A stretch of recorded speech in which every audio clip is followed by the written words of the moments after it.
Shekhar study centre में आपका स्वागत है। इस क्लास में हम कक्षा 9 की गणित का पहला अध्याय संख्या पद्धति के बारे में पढ़ते हैं। प्रश्नावली शुरू करने के पहले हम संख्याओं के बारे में सीखते हैं। संख्याएं कई प्रकार की होती हैं, जैसे प्राकृतिक संख्याएं, प्राकृतिक संख्याएं,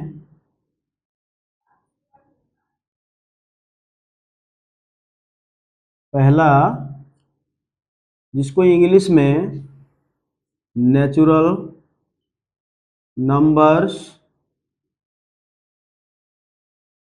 कहते हैं। नेचुरल नंबर्स क्या होती हैं? प्राकृतिक संख्याएं क्या होती हैं? वे संख्याएं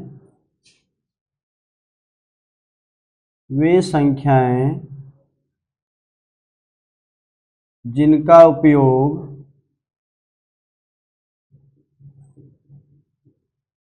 वस्तुओं की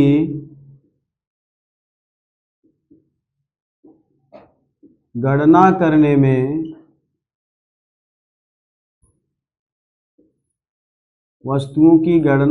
में होता है।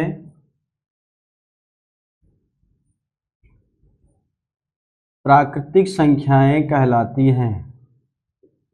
प्राकृतिक संख्याएं कहलाती हैं।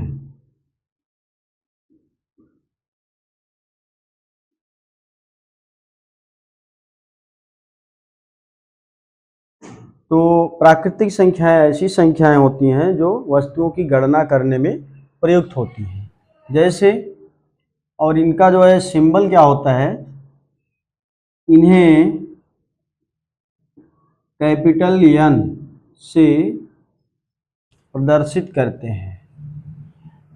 प्राकृतिक संख्याओं को कैपिटल एन से प्रदर्शित करते हैं। अतः कैपिटल एन बराबर हो जाएगा 1, 2, 3, 4, 5, इस तरह से अनंत तक की संख्याएं प्राकृतिक संख्याएं कहलाती हैं। तो प्राकृतिक संख्याएं वे संख्याएं होती हैं जिनका उपयोग वस्तुओं की गणना करने में होता है। प्राकृतिक संख्याएं n से प्रदर्शित की जाती हैं, जैसे 1, 2, 3, 4, 5, 6, 7, 8, 9, 10, इस तरह से अनंत तक। दूसरी प्रकार की संख्या होती हैं पूर्ण संख्याएं। पूर्ण संख्याएं, इनको इंग्लिश में होल नंबर्स कहते हैं। Whole numbers.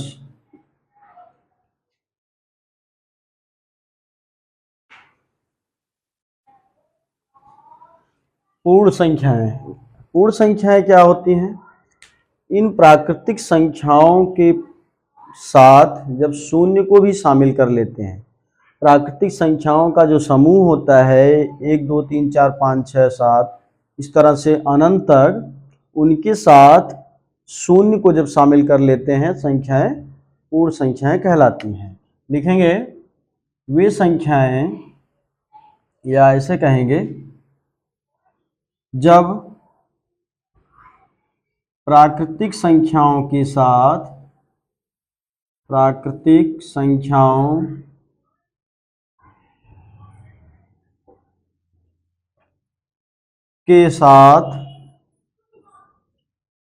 शून्य को भी शामिल कर लिया जाता है। शून्य को भी शामिल कर लिया जाता है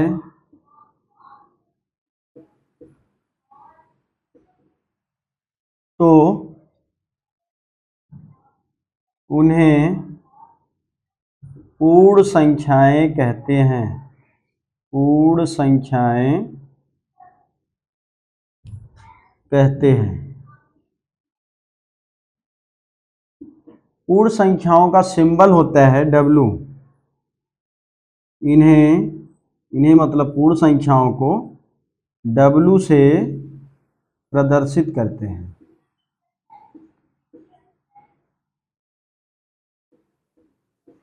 W से प्रदर्शित करते हैं। अतः W बराबर हो जाएगा, अतः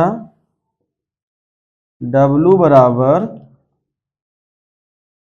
0, 1, 2, 3, 4, 5 इस तरह से अनंत तक। तीसरी प्रकार की संख्या होती है पूर्णांक। पूर्णांक संख्याएं। पूर्णांक संख्याएं, इसे इंग्लिश में कहते हैं इंटीजर्स। इंटीजर्स।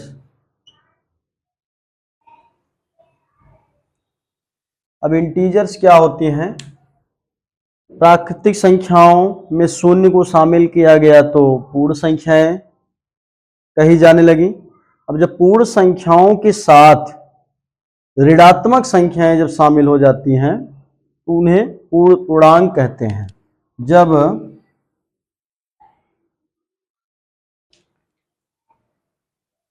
पूर्ण संख्याओं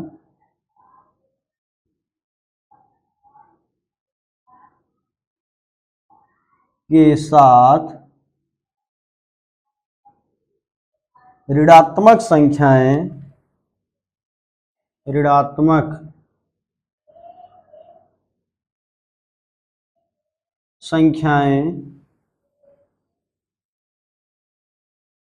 शामिल कर ली जाती हैं,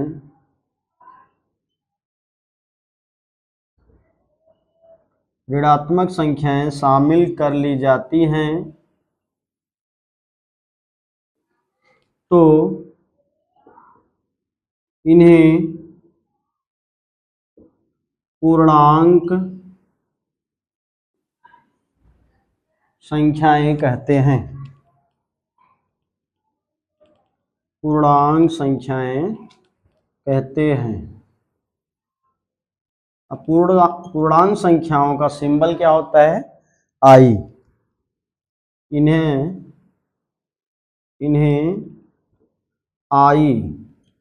कभी कभी पूर्णांक संख्याओं को जेड से भी प्रदर्शित करते हैं। इन्हें आई या जेड से प्रदर्शित करते हैं। आई या जेड से प्रदर्शित करते हैं। अतः आई बराबर क्या हो जाएगा? ऋणात्मक संख्याएं जैसे ऋण 5, ऋण 4, ऋण 3, ऋण 2, ऋण 1, 0, 1, 2, 3 इस तरह से अनंत। तो संख्या रेखा पर शून्य के बाईं ओर ऋणात्मक संख्याएं होती हैं, शून्य के दाहिनी ओर धनात्मक संख्याएं होती हैं, जिसे आप पूर्व कक्षाओं में पढ़ चुके हैं मिडिल क्लास में। संख्या रेखा, तो संख्या रेखा पर शून्य के बाईं ओर ऋणात्मक संख्याएं अनंत तक जाती हैं और दाहिनी ओर भी धनात्मक संख्याएं जो है अनंत तक जाती हैं। इन सभी संख्याओं को हम पूर्णांक कहते हैं। अब पूर्णांक संख्याओं के बाद चौथी प्रकार की संख्या परिमेय संख्या होती है।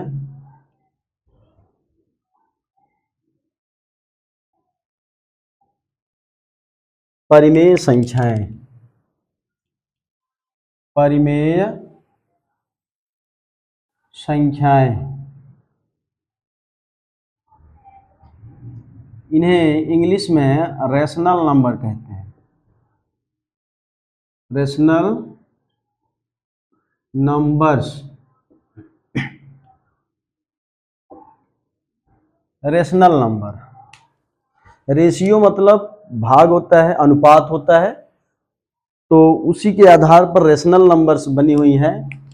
ऐसी संख्याएं, परिमेय संख्याएं जो है, ऐसी संख्याएं होती हैं, ऐसी संख्याएं जिन्हें P/Q के रूप में, P/Q के रूप में प्रदर्शित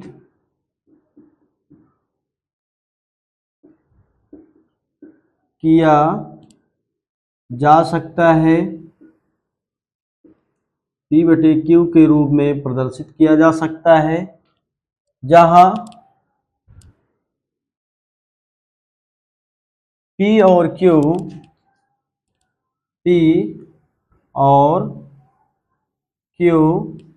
पूर्णांक होते हैं।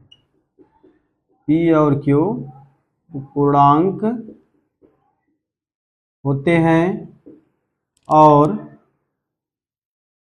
Q not equal to 0। परिमेय संख्याएं ऐसी संख्याएं होती हैं जिन्हें P/Q के रूप में प्रदर्शित किया जा सकता है, जहां P और Q क्या होती हैं?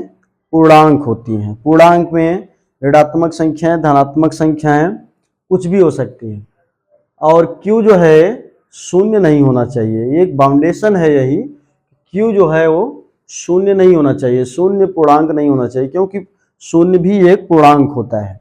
शून्य के अलावा Q कुछ भी हो सकता है और P जो है वो शून्य भी हो सकता है, तो इन्हें परिमेय संख्याएं कहते हैं। परिमेय संख्याओं का सिंबल होता है, इन संख्याओं को, मतलब परिमेय संख्याओं को लिख सकते हैं, परिमेय संख्याओं को, परिमेय संख्याओं को Q से प्रदर्शित करते हैं। मतलब परिमेय संख्याओं का सिंबल जो होता है वो Q होता है, Q से प्रदर्शित करते हैं। Q फॉर कोसेंट होता है, Q फॉर कोसेंट।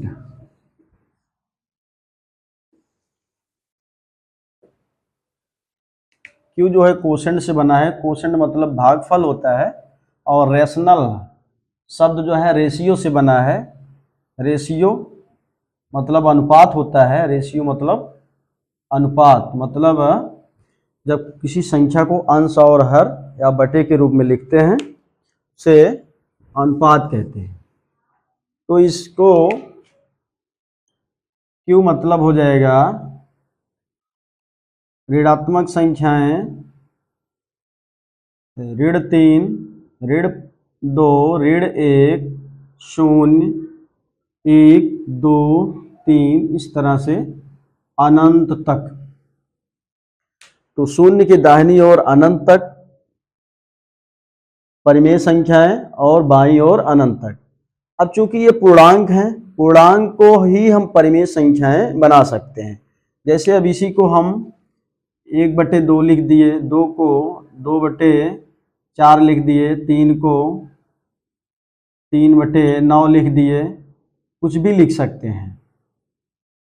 और इधर भी ऋण 1/3, ऋण 2/8, इस तरह से परिमेय संख्याओं को हम लिख सकते हैं।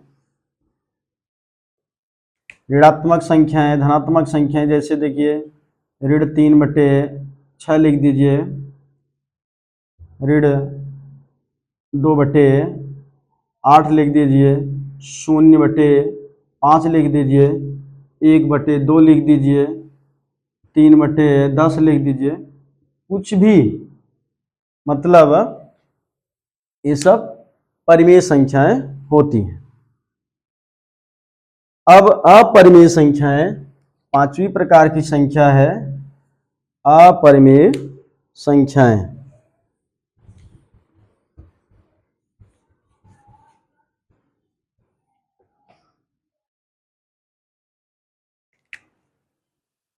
अपरिमेय संख्याएं, इसको इंग्लिश में कहते हैं irrational number, irrational numbers, irrational numbers.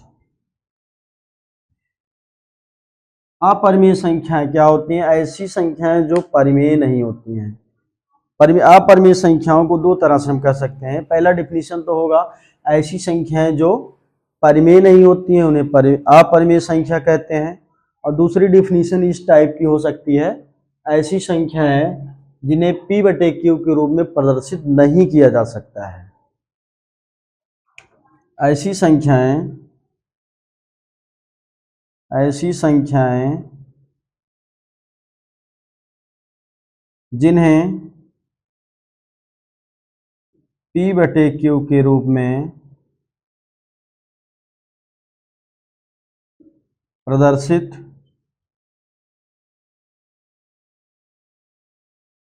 नहीं किया जा सकता है, नहीं किया जा सकता है, अपरिमेय संख्याएं कहलाती हैं। अपरिमेय संख्याएं कहलाती हैं।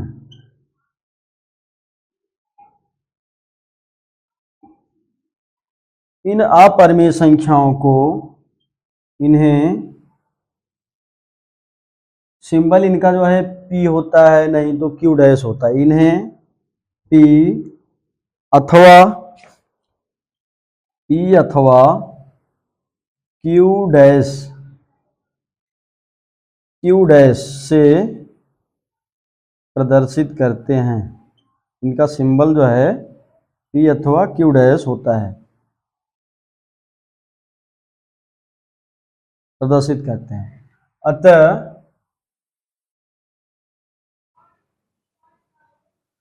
P इक्वल टू, अब चूंकि इन्हें P/Q के रूप में प्रदर्शित नहीं किया जा सकता, इसलिए इन संख्याओं को, बटे वाली संख्याओं को हम परिमेय संख्याओं या अपरिमेय संख्याओं में नहीं लिखेंगे। यहाँ पर √2, √3, √5, √6, √7, इस तरह से जितनी भी संख्याएं होती हैं ये सब अपरिमेय संख्याएं होती हैं। इस तरह से हम लोग संख्याओं के बारे में समझे। तो एक बार हम पुनः रिपीट करते हैं। प्राकृतिक संख्याएं क्या होती हैं? ऐसी संख्याएं जिनका उपयोग वस्तुओं की गणना करने में होता है, जैसे 1, 2, 3, 4, 5, 6, 7, इस तरह से अनंत तक। दूसरी तरह की संख्याएं होती हैं पूर्ण संख्याएं। जब प्राकृतिक संख्याओं के साथ शून्य को शामिल कर लेते हैं तो ऐसे समूह को हम पूर्ण संख्याएं कहते हैं। तीसरी प्रकार की संख्याएं हैं पूर्णांक। जब पूर्ण संख्याओं के साथ या प्राकृतिक संख्याओं के साथ शून्य और ऋणात्मक संख्याओं को भी शामिल कर लिया जाता है, या आप कह सकते हैं पूर्ण संख्याओं के साथ जब ऋणात्मक संख्याओं को शामिल कर लिया जाता है तो उन्हें जो है पूर्णांक कहते हैं। चौथी प्रकार की संख्या परिमेय संख्या होती है।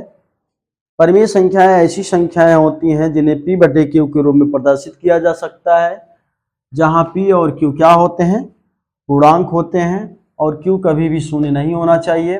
जैसे 3/6, ऋण 3/6, ऋण 2/8, 0/5, 1/2, 3/10, इस तरह की सभी संख्याएं परिमेय संख्याएं होती हैं। चौथी प्रकार की संख्या अपरिमेय संख्याएं, इर्रेशनल नंबर्स। ऐसी संख्याएं होती हैं जिन्हें P/Q के रूप में प्रदर्शित नहीं किया जा सकता है। और इनका सिंबल होता है P अथवा Q डैश। उदाहरण में लिख सकते हैं आप √2, √3, √5, √6, √7, √8, इस तरह से ये सब अपरिमेय संख्याएं होती हैं। प्रश्नावली हम देखते हैं।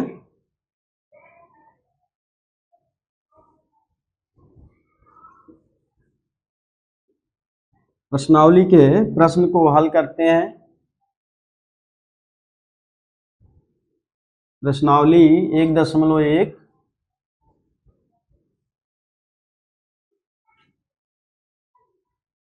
प्रश्नावली 1.1 में दिया है, पहला प्रश्न है प्रश्नावली 1.1 पहला प्रश्न कहा जा रहा है, क्या शून्य एक परिमेय संख्या है? क्या इसे आप P/Q के रूप में लिख सकते हैं जहां P और Q पूर्णांक हैं, Q ≠ 0। इस प्रश्न में कहा जा रहा है क्या शून्य एक परिमेय संख्या है, इसे P/Q के रूप में लिखा जा सकता है। आप लिखेंगे इसका हल या इसका उत्तर लिखेंगे हाँ शून्य एक परिमेय संख्या है। शून्य एक परिमेय संख्या है। इसे P/Q के रूप में लिखा जा सकता है।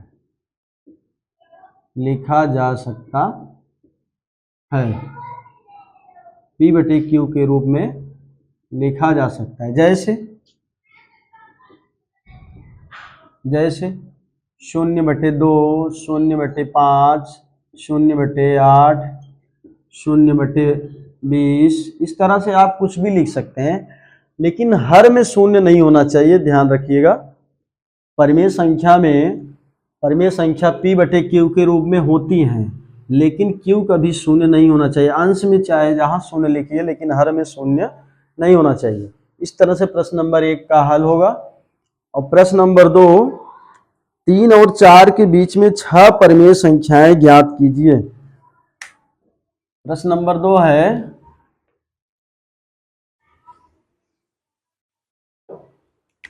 प्रश्न नंबर 2, 3 और 4 के बीच में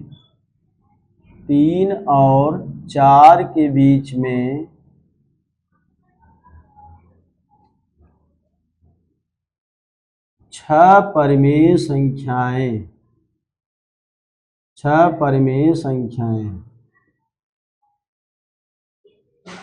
ज्ञात करना है आपको। कैसे ज्ञात करेंगे, इसका हल देखिए। जब दो संख्याओं के बीच में जितनी परिमेय संख्या ज्ञात करना हो, उसमें एक जोड़ करके उसका हर बना लेते हैं। जैसे 3 और 4 के बीच में 6 परिमेय संख्या मालूम करना है, तो हम इस 3 और 4 के हर को 6-1 = 7 बना लेंगे। तो 3 तथा 4 के हर को 6-1 = 7 लिखने पर कैसे लिखेंगे?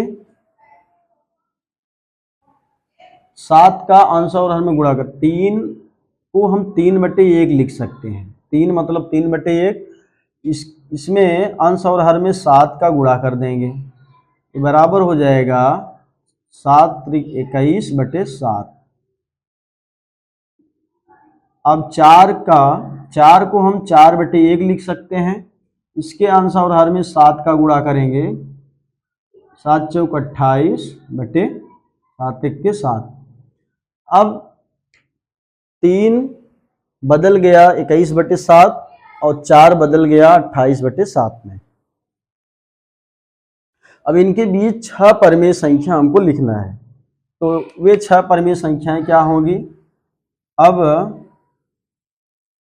21/7 मतलब 3 होता है, 28/7 मतलब 4 होता है, 21/7 और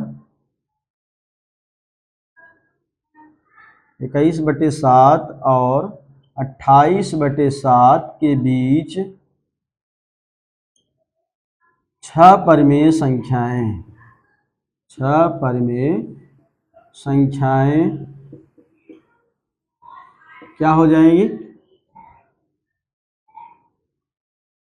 22/7, 23/7, 24/7, 25/7, 26/7, 27/7, इस तरह से 6 परिमेय संख्याएं मालूम हो गई। और दूसरा भी एक तरीका है, दूसरा तरीका, पहला तरीका हुआ हल करने का, दूसरा तरीका हो जाएगा ये जो 3 और 4 के बीच में, 3 और 4 के बीच में 6 परिमेय संख्याएं हम दशमलव के रूप में लिख सकते हैं। परिमेय संख्याएं यहाँ तो भिन्नों के रूप में लिखा गया है, बटे के रूप में परिमेय संख्याएं, दशमलव के रूप में भी परिमेय संख्याएं लिख सकते हैं। ये हो जाएंगी 3.1, 3.2, 3.3, 3.4, 3.5, 3.6, 3.7, 3.8, 3.9। आपको 6 ही परिमेय संख्या लिखना है, इसलिए इसमें से यहाँ तो कितनी परिमेय संख्या हो गई? 1, 2, 3, 4, 5, 6, 7, 8, 9 हो गई। अब इन 9 में से कोई भी 6 आप ले सकते हैं। जैसे हम शुरू वाला 6 ले लिए, 3.1, 3.2, 3.3, 3.4, 3.5, 3.6, इसको हटा सकते हैं। ये दूसरा तरीका हुआ। तीसरा प्रश्न है 3/5 और 4/5 के बीच 5 परिमेय संख्याएं ज्ञात करना है। प्रश्न नंबर 3,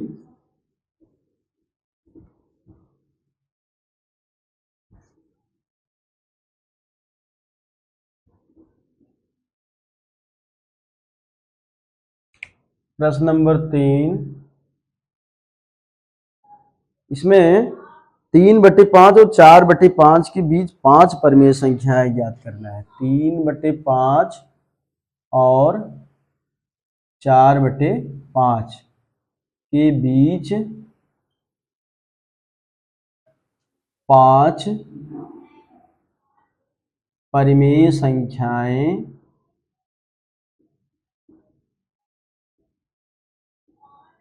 ज्ञात करना है। हल, इसको हल करेंगे तो पहले प्रश्न में, दूसरे प्रश्न में जो सिस्टम था कि इनके हर को, जैसे 5 परिमेय संख्याएं ज्ञात करना है तो 5 धन 1 6 का इसके हर में गुणा कर देंगे। 3/5 और 4/5 के अंश हर में, के अंश और हर में 5 धन 1 बराबर 6 का गुणा करने पर ये हो जाएगा 3/5 गुणे 6 बराबर हो जाएगा 6 18, 5 6 30। तथा अब इसी तरह से 4/5 में गुणा करेंगे, 4/5 गुणे 6, अंश में हर में भी 6 का गुणा हो जाएगा 6 चौक 24/5। 30। अब इन दोनों संख्याओं 18/30 मतलब 3/5, 24/30 मतलब 4/5, इन दोनों के बीच 5 परमेय संख्याएं लिखना है। अब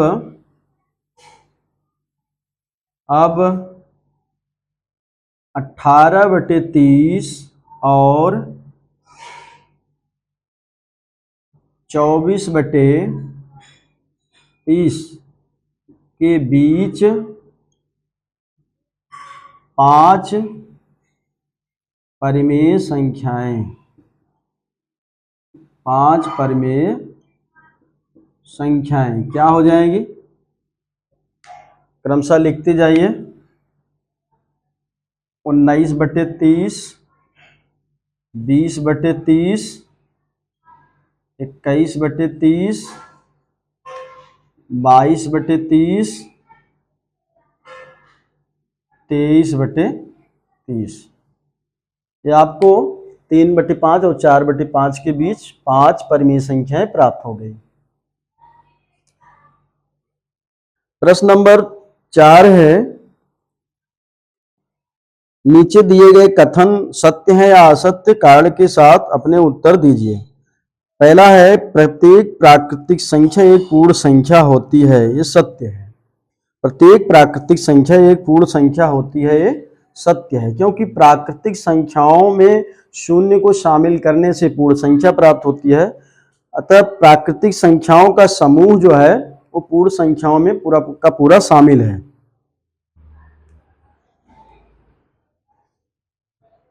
प्रत्येक पूर्णांक एक पूर्ण संख्या होती है, ये गलत है, क्योंकि पूर्ण संख्या का जो समूह है वो छोटा होता है और पूर्णांक का समूह जो है वो बड़ा होता है।